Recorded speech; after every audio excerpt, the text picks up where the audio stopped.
Saya akan menelisiknya eksklusif. Saudara, aksi politik kian nyata belakangan karena memang proses pemilihan umum akan segera dimulai dalam beberapa bulan ke depan, mulai awal tahun 2022. Saya ingin menjelaskan pada Anda, saudara, ada kemungkinan poros-poros politik yang baru yang akan terbentuk. Yang pertama adalah poros politik PDI Perjuangan, karena hanya satu partai ini yang bisa mencalonkan tanpa ada partai lain. Meskipun dalam prakteknya, pasti PDI Perjuangan akan menggandeng. Siapa yang akan mungkin digandeng? Yang paling mungkin adalah Partai Gerindra yang sampai saat ini masih mesra dengan PDI Perjuangan. Lalu ada poros alternatif. Poros alternatif ini bisa digagas oleh partai-partai yang lain. Bisa Golkar, Demokrat, dan lain sebagainya. Ada juga poros alternatif yang kedua, yakni Nasdem, PKS, dan juga PAN. Lalu siapa yang mengisi capres calon presiden dari tiga poros ini? Pertama, di poros PDI Perjuangan ada Ganjar Pranowo, adalah kader dengan elektabilitas, tingkat keterpilihan yang tertinggi. Meskipun PDI Perjuangan saat ini tengah mencoba untuk mendorong nama Puan Maharani. Apakah berhasil? Meskipun juga ada di poros PDI Perjuangan ketika bergabung dengan Partai Gerindra, ada nama Prabowo Subianto. Lalu siapa yang akan dijadikan capres? Apakah dari PDI Perjuangan, Ganjar atau Puan Maharani, atau Prabowo Subianto? Ini tentu masih jadi pertanyaan. Meskipun kita ingat ada perjanjian batu tulis mensyaratkan capres selanjutnya adalah dari Partai Gerindra, yang berarti adalah Prabowo Subianto. Itu poros pertama. Lalu poros kedua, saudara, adalah Golkar, Demokrat, dan partai-partai yang mungkin akan bergabung, di antara mungkin PKB. Siapa capresnya? Ini pun masih belum jelas. Erlangga Hartarto, Agus Harimurti Yudhoyono, dan juga Caimin Muhaimin Iskandar. Poros ketiga, siapa capresnya? Kalau kita lihat dari tiga nama capres yang memiliki elektabilitas paling tinggi adalah Prabowo Subianto, Ganjar Pranowo, dan juga Anies Baswedan. Maka tidak mungkin poros ketiga ini tidak memilih salah satunya. Ketika dua nama, Ganjar Pranowo dan Prabowo Subianto, sudah dimiliki oleh poros yang lain, maka sangat mungkin poros ketiga ini akan menaikkan nama Anies Baswedan. Mungkinkah ini terjadi? Kita buktikan nanti.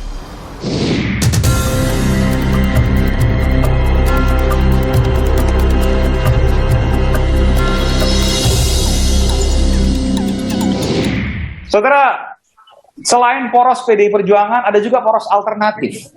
Benarkah poros alternatif nanti akan diisi oleh Golkar dan Nasdem? Sejauh mana informasi itu bisa diverifikasi, dicek? Saya bersama dengan Wakil Ketua Umum Partai Golkar, Doli Kurnia, dan juga Ketua DPP Partai Nasdem, Effendi Khoiri, Gus Coy, dan Bung Doli. Bung Doli, Gus Coy, sehat selalu. Amin. Alhamdulillah. 2022, Anies Baswedan sudah tidak bisa mencalonkan lagi sebagai kepala daerah, dan informasinya akan masuk ke Partai Nasdem. Benar demikian? Saya belum tahu kalau masuk ke partai. Masyarakat, mungkin sebagian juga orang Nasdem melihat Mas Anies Baswedan itu bagian dari atau salah satu dari putra terbaik bangsa, yang sekarang sedang memimpin. Nah, setelah itu apakah memimpin lebih besar lagi? Ya, itu kita lihat respon masyarakat berikutnya. Karena kalau dilihat salah satu yang mendirikan Ormas Nasional Demokrat adalah Anies Baswedan bersama Pak Surya Paloh. Kemudian hasil survei terbaru dari Carta Politika yang menyebutkan bahwa pemilih Partai Nasdem terbesar akan memilih Anies Baswedan. Apa komentar dari Ketua DPP Partai Nasdem soal ini? Jadi masing-masing punya aspirasi, dan setelah misalnya partai memutuskan mau tidak mau, seluruh kader partai harus sami'na wa ata'na, sam'an wa ta'atan, tunduk dan patuh keputusan partai. Tapi kelihatannya pintu terbuka lebar buat Anies Baswedan? Ya, kepada siapa saja, karena nanti rencananya kalau itu tidak ada halangan, menyelenggarakan konvensi.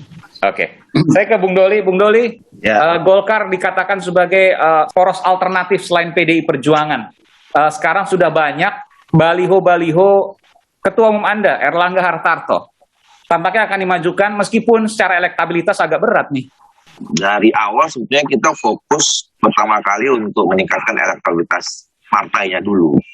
Walaupun sejak mulai Munas, Golkar sudah menetapkan bahwa tahun 2024 itu harus punya calon presiden sendiri. Nah, kalau Golkar punya calon presiden sendiri, itu yang diusung adalah Pak Erlangga Hartarto. Karena dia sekarang kader terbaik kami sebagai ketua umum. Nah, dalam konteks Pilpres, kita belum banyak melakukan pergerakan ke arah itu. Jadi kalau artinya ada baliho di mana-mana seperti Mbak Puan juga, tapi dua-duanya baik Mbak Puan maupun Pak Erlangga nggak naik-naik elektabilitasnya, justru popularitas tapi banyak sentimen negatif.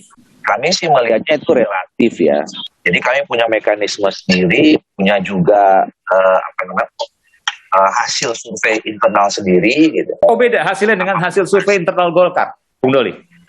Ya kita punya cermatan sendiri berdasarkan kerja yang kita lakukan ke lapangan. Gitu. Hasilnya Pak Erlangga leading, tinggi? Enggak, belum. Kita belum bisa Okay. mengatakan siapapun yang leading ya. Tapi karena posisi sekarang ini kan masih fokus kepada soal beliau punya tanggung jawab besar di pemerintahan. Dan kemudian pemilunya juga masih kurang 2-3 tahun lagi. Saya ingat juga bahwa ada safari Partai Keadilan Sejahtera PKS ke Partai Nasdem, nanti saya akan juga nanyakan ke Partai Nasdem, juga ke Partai Golkar juga. Betulkah Golkar akan menjadi motor penggerak poros alternatif selain PDI Perjuangan? Ya tentu kan kita punya target untuk kembali menang ya di 2024. Nah tentu kita punya strategi sendiri ya. Kita lihat perkembangan apakah kemudian untuk dalam rangka memenangkan Partai Golkar itu kita perlu membentuk poros baru atau tidak, itu kan kita lihat situasi yang terus berkembang karena politiknya sangat dinamis. Tapi intinya Partai Golkar ini sangat terbuka untuk membangun koalisi dan kerjasama dengan siapa saja. Dengan siapa saja, ini sebuah tanda ini, jangan-jangan kalau sekarang koalisi dengan PDI Perjuangan, bisa jadi nanti lepas karena PDI Perjuangan bisa nyalonin sendiri, nggak tahu sama siapa. Oke, saya harus tanyakan ini ke Gus Coy. Gus Coy, ini ada 3 kubu yang besar dari Capres. Pertama, Pak Prabowo, kemudian Anies Baswedan, dan Ganjar Pranowo. Kalau saya tanyakan ke Partai Nasdem, mengerucut pemilih Partai Nasdem ke Anies Baswedan, itu sebuah anugerah atau sebaliknya musibah? Belum. Jadi nanti siapa saja. Apakah kemudian ini akan didorong ke arah selanjutnya? Karena ketika kemudian ini menjadi sebuah kekuatan yang besar, maka Nasdem akan berbelok ke arah koalisi yang sekarang ini ada. Gini, siapapun nanti yang kita pilih itu mudah-mudahan menjadi anugerah. Bukan anugerahnya untuk Nasdem, tapi anugerah untuk bangsa dan negara. Jadi senang dengan hasil survei itu? Ya, survei ini kan juga belum final. Nanti mungkin ada figur baru yang lebih fantastis, yang lebih fenomenal gitu kan. Kita nggak tahu, ini masih beberapa tahun ke depan. Jadi semua masih mungkin terjadi. Oke. Bung Doli, apakah kemudian nanti poros-poros baru yang akan digagas oleh Golkar, saya nggak tahu karena Golkar selalu dalam tanda kutip liar dalam pemilu, bisa kemana aja, tidak terduga, tiba-tiba ada di sana, di sini, dan lain sebagainya. Kalau tadi Mas Aiman mengatakan survei hari ini kelihatan ada 3 poros, tadi disebut Prabowo, kemudian Ganjar dan Anies, mungkin di survei berikutnya sudah bisa jadi tetap 3 atau jadi 4, yang salah satunya Pak Erlangga Hartarto dan Golkar. Oke, terima kasih Bung Effendi Khoiri, Gus Coy, Ketua DPP Partai Nasdem, dan juga Bung Doli Kurnia, Wakil Ketua Umum Partai Golkar. Terima kasih atas informasinya, sehat selalu. Terima kasih. Amin, amin. Anies Baswedan selepas 2022 tidak bisa mencalonkan lagi. Jalan satu-satunya ia harus ke partai politik kalau ia memang mau maju di 2024. Partai Nasdem lah yang akan melabuhkan dirinya. Benar demikian? Memang manuver politik Nasdem ini perlu diwaspadai. Saya akan melisiknya eksklusif